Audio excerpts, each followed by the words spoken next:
kasi yan at bumabalik every summer. So gilagay ko na lang dyan sa balde para pagdating ng winter ng katapusan ng November, mapasok ko sila sa garage. Kasi ang garage naman or storage, hindi masyado malamigan.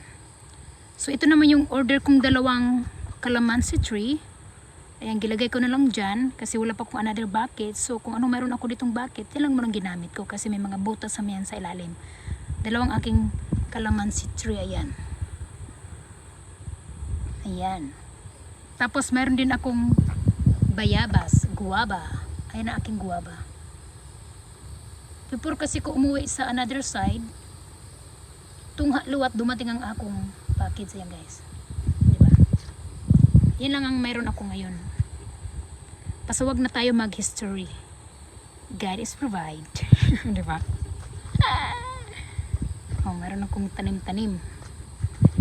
Kaya, bawal man to itanom sa lupa muna kay maliit pa man siyang tree. Baka hindi pa mag-winter, patay na sila.